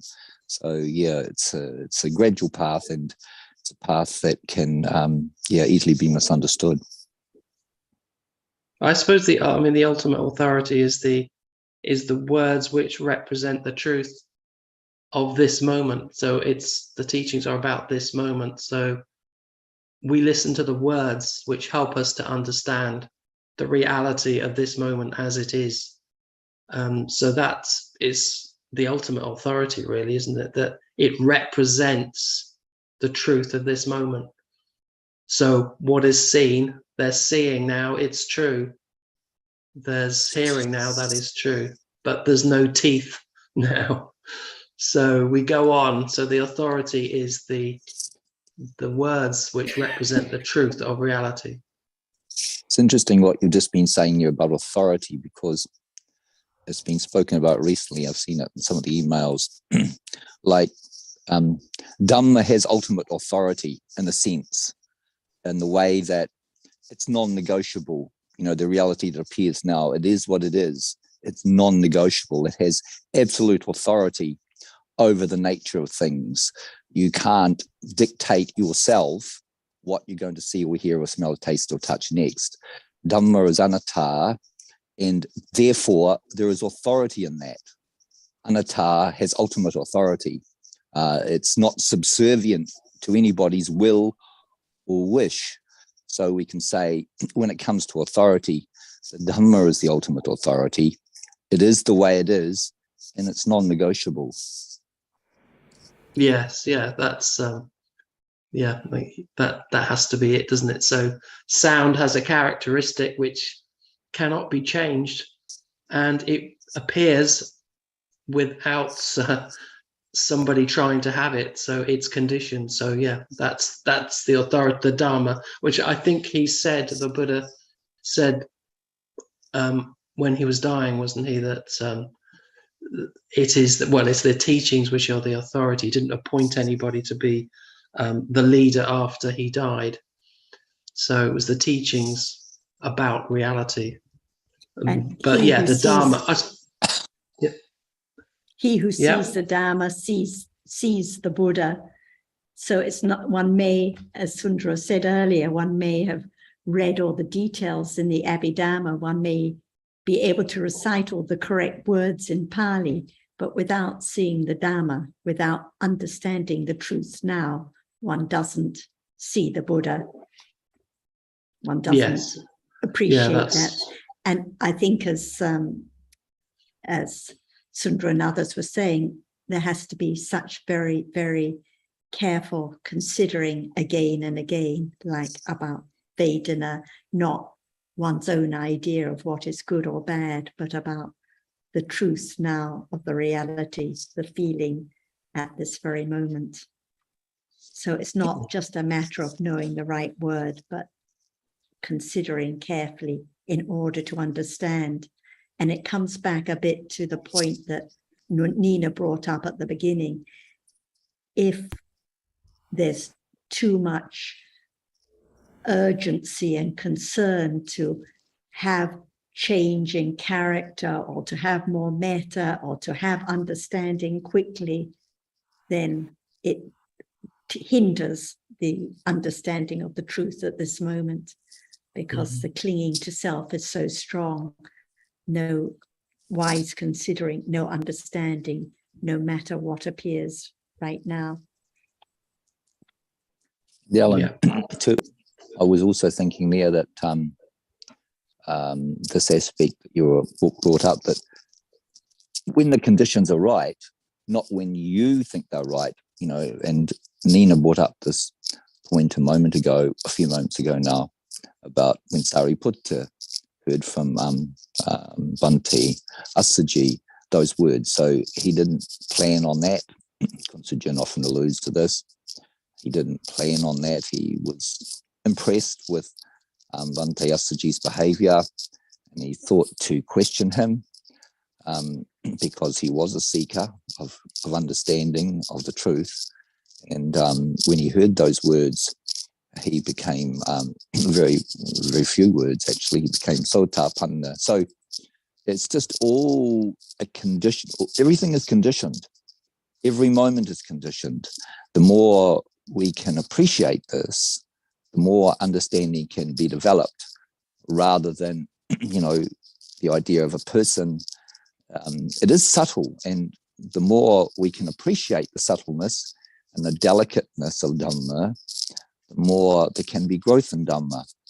But it is again about, honesty, always being honest. But as we're saying, we get to that trap which Haji pointed out. We can use all the right words, but it's gradually teasing out the dross. The Buddha spoke about this, like the goldsmith. You're teasing out the dross, the nonsense all the time. We've all accumulated a lot of nonsense, a lot of avijja. And it's to get to the pure gold, it takes a lot of commitment to truth. Yeah, it's nicely put. Well done. Thank you.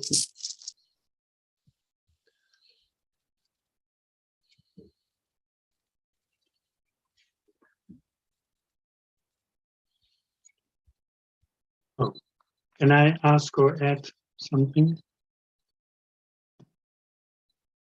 Go ahead, Mark. I did have a question, and I raised my hand, and we were all talking about recognizing the truth. So a lot of it is already answered, but still listening to people talking about the Dhamma, some things really make sense to me, and some things really don't. And the question I had is, how can I recognize the wise person? Or how can I recognize, not so much the wise person, but how can I recognize the Dhamma being spoken? I was wondering what your answer was to that, but then while you were all talking, what I can recognize while listening is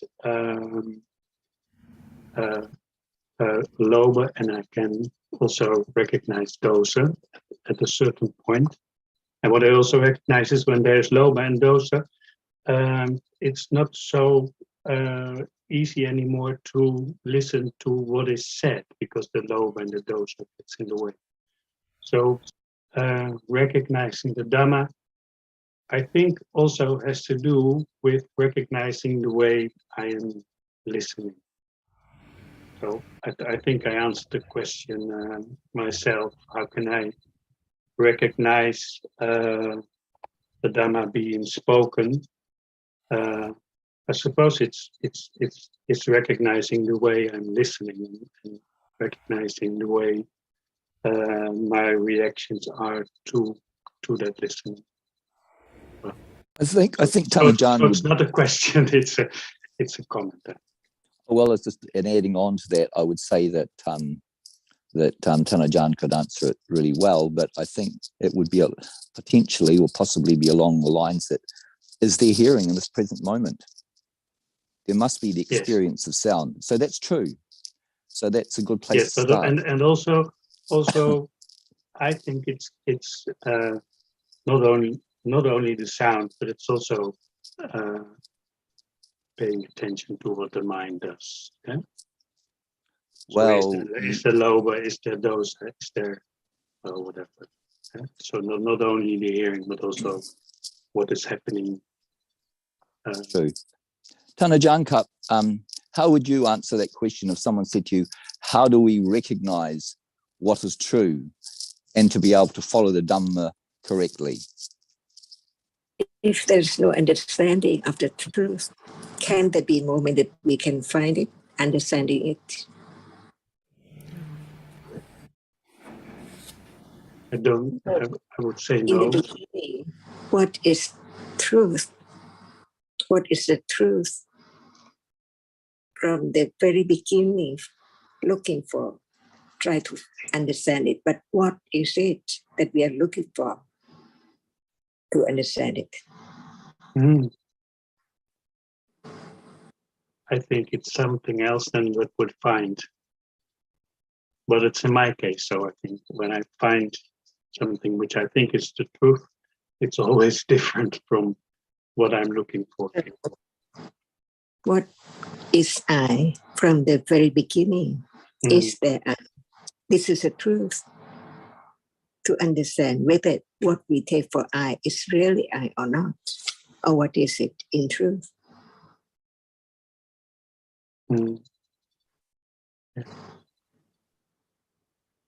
Good. What is I? What is I? It's the illusion. So it's not true.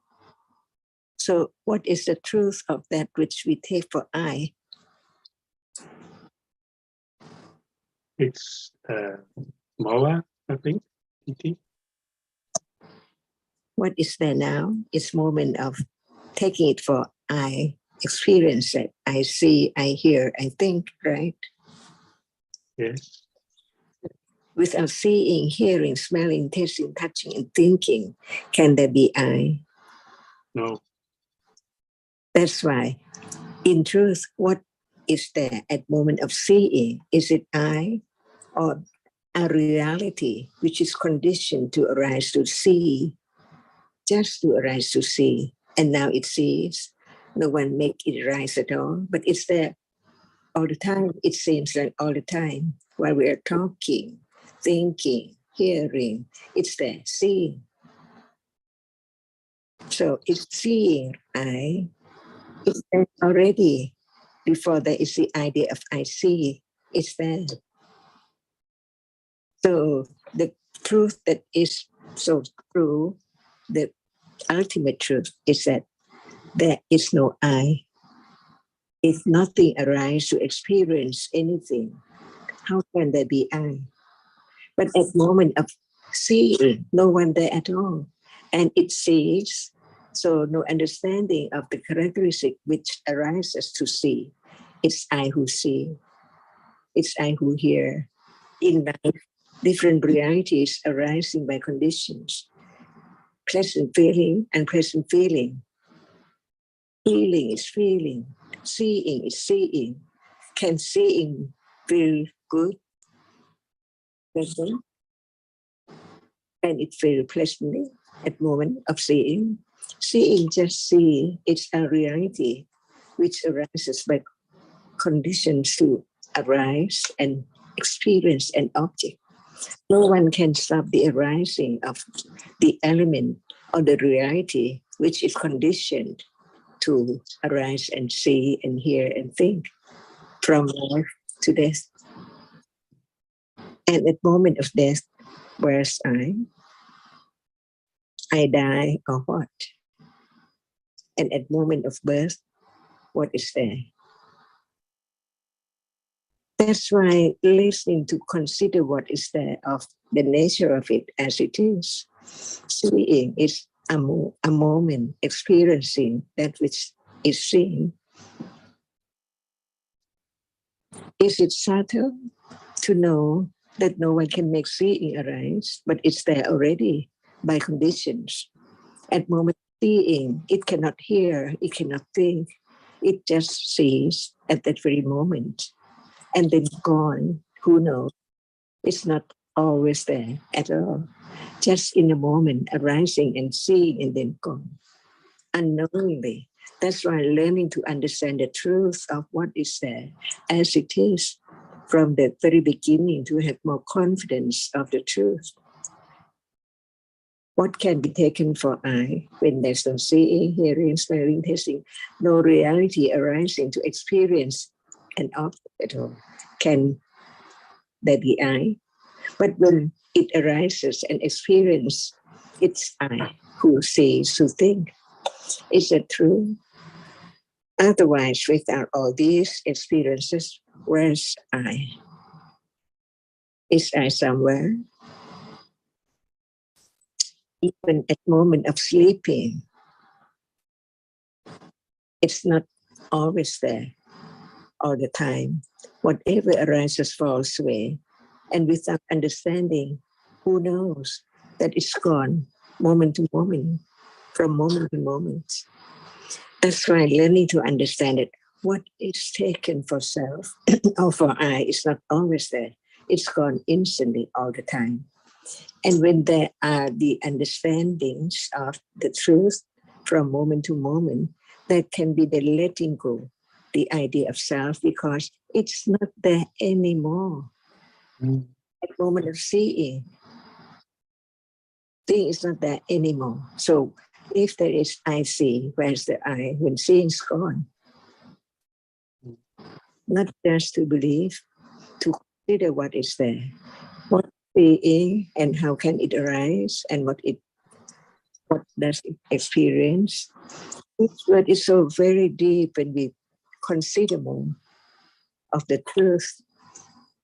Even the three kinds of dukkha is deeper than we can think or imagine. That which is easily known like dukkha, painful feeling, mentally, bodily. But what is it? How come? And gone. By conditions, everything by conditions arising and falling away. and never to return at all. Is that true?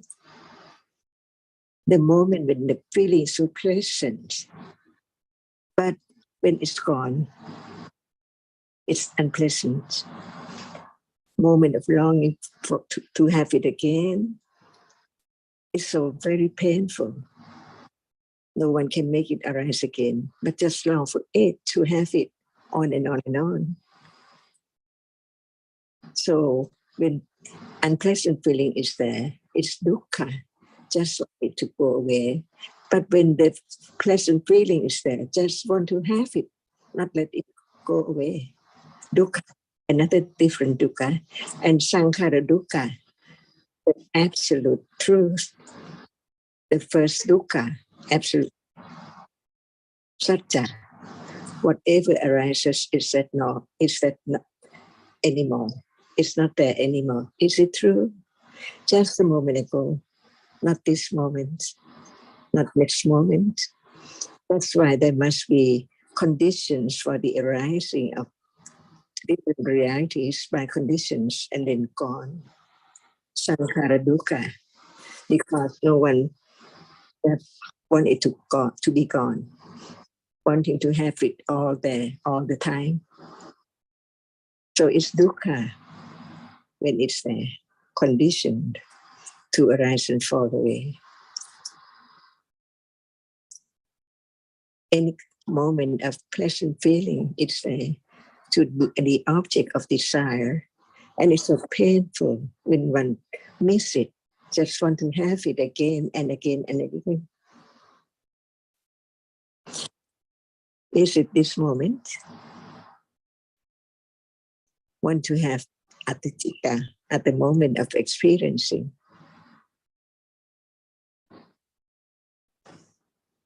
So even now, in order to understand the truth of whatever is there, it's not easy at all. It begins to understand that what is the truth of what is there as satya, ariya satya. And the truth is that actually there is no one and no thing, just only one reality arising and falling away so very quickly to form up the idea of something with different shapes and forms right now. But in truth, when we pick up all these, what we take for something, just really a tiny piece that it cannot be known now because they are together. I don't know whether this is interesting to understand the truth of this moment, because the truth is the truth. And you think that the other subject is more interesting. But there cannot be the understanding of the truth of this moment. Even that moment of being interested in something, what is there? Different realities.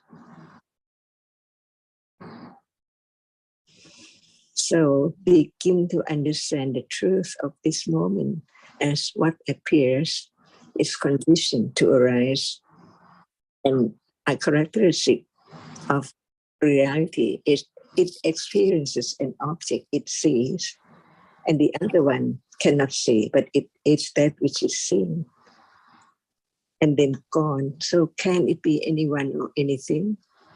Only that which can be seen.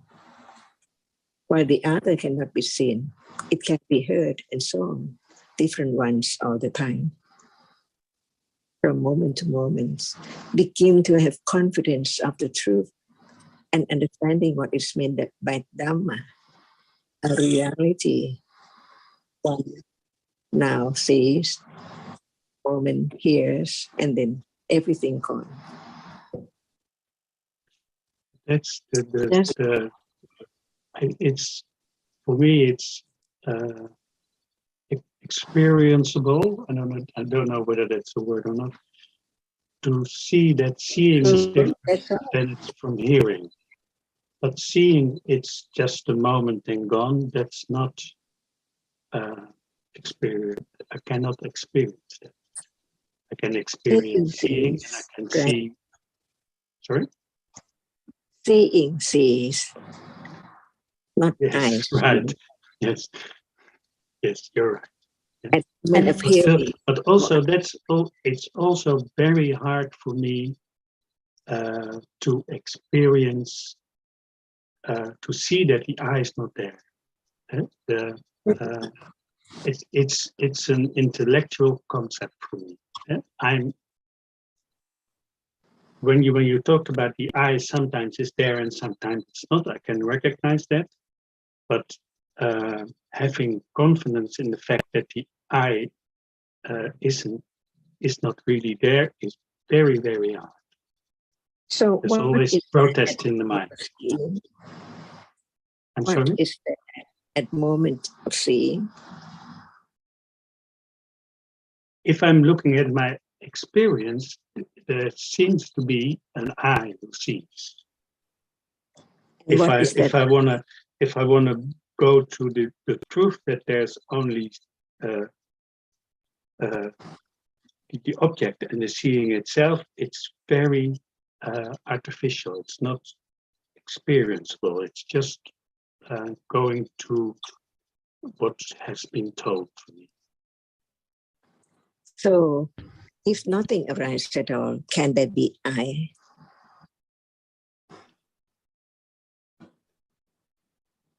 Nothing arises at all. When sleeping, there's no, there's no I when sleeping. At the moment of sleeping, why do we say that it's sleeping? Can the trees sleep? Can the table sleep? What we mean by sleeping is moment when there's no experiencing through the eyes, ears, nose, tongue, body, and mind. But it's there, experiencing an object, not the object of this world. So the object doesn't show up at all because it's not the object of this world, which can be experienced through the six doorways.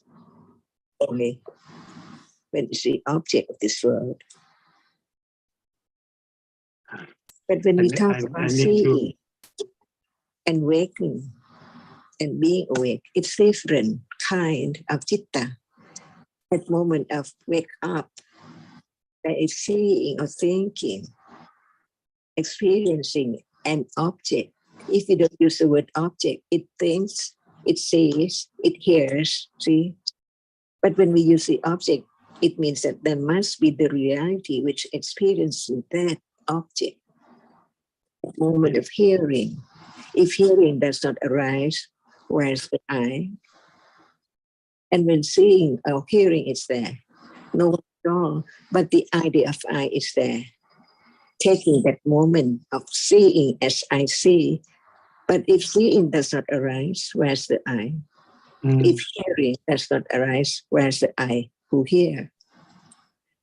So hearing is not seeing, it's not anyone. It's reality which is conditioned by the eye base or ear base, depending on the object which is experienced. But there's no understanding of the condition for whatever arises. So whenever what arises is taken for I because it experiences an object and no one there. So even one does not say out, I see, but the idea of seeing is I see. But in truth, when it's gone, whereas I see, where I hear, where I think, thinking does not arise, hearing does not arise, thinking does not arise. Can there be I? But when it's there by condition, this reality, different moment, it's not known as that is the reality which arises to experience. So at the moment of experiencing, the idea of I see is there. Not knowing the moment before it's arising and the moment when it's gone, where's the I? So in order to understand the truth of each moment, there must be right understanding from the very beginning, even it's intellectually, but it can develop to understand until the characteristic of whatever is now appearing can be known little by little until it's so clear that it's different from other moments. Seeing cannot be hearing. At moment of seeing, there's no hearing. And where's the hearing at moment of seeing? And where's the seeing at moment of hearing?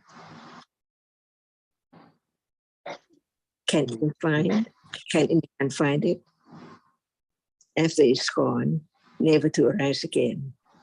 Just consider the word of whatever is now appearing to understand whether it's true or not. There must be a reality which experiences an object. No matter seeing, it sees. No matter hearing, it hears. The dog, the table, the flower cannot see, cannot hear. So they are different from the reality which arises by conditions to experience the object as seeing or hearing, thinking, smelling, tasting, touching. Only 6 ways in life, no matter what life, in heaven or hell or dog or cat. Only 6 ways, where there are more than just that which appears, but it cannot be the object of experiencing. For now, is there citta before seeing? And is there citta after seeing? Are they known? Not at all.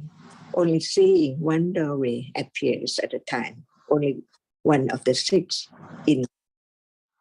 There are so many realities which show up. So just understand little by little whether the seeing is I or just a reality which no one can stop its arising at all. It's there by conditions. So what is known is only that which has reason. It's that to be known. It's truth. It's that sees. It's that hear. That's all. So it's not easy to eradicate the idea of self from that which appears or experience the object.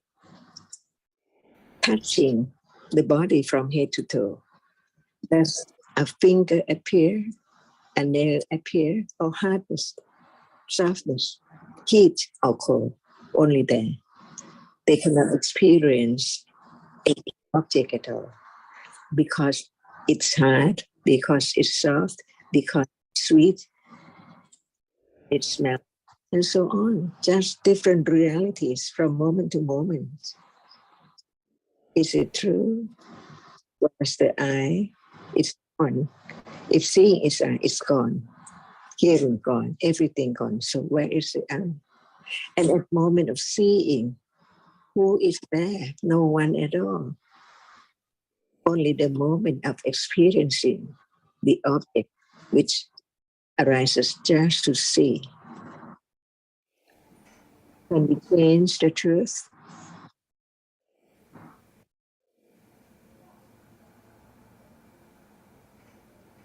Otherwise, we just talk about different words, but we take it for I or thing, very permanent.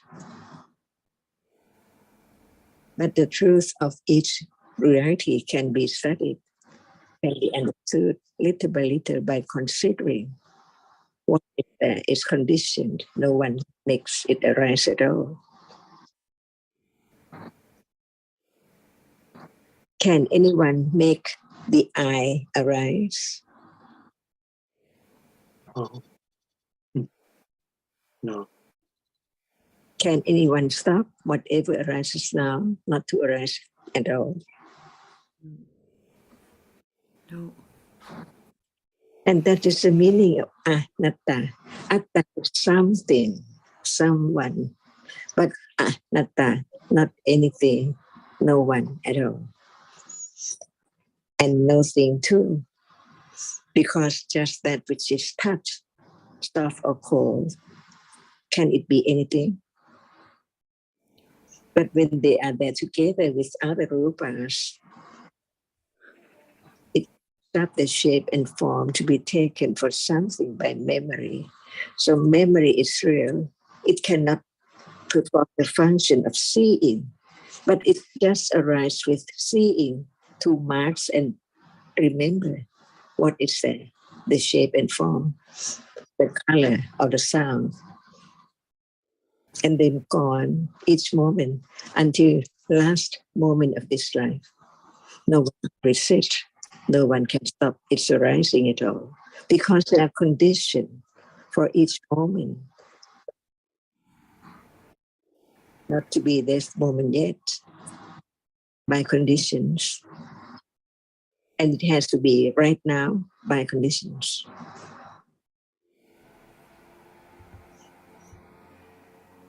So in truth, just begin to understand realities are conditioned to arise and then gone instantly, whether it's true or not. If seeing does not arise, it's not there. If hearing does not arise, it's not there. But this moment, it seems like there is seeing, hearing together, right or wrong, true or not. And what is the truth, the absolute truth? What is meant by a moment? If nothing arises at all, can there be moment? Moment of what? No seeing, no hearing, no thinking, nothing at all. So is that still a moment? Or whatever arises and gone, now and then past, and then future has to come. Different moments. Just the truth of what is there in life from birth to death. And not only one life, by conditions. That's why we can talk about by people born different shape and form, different thought, different ability, different kind of thinking, wholesome and on, who can stop arising and who can make it arise. Impossible. They are there already. Otherwise, no thought about that because it hasn't arisen yet.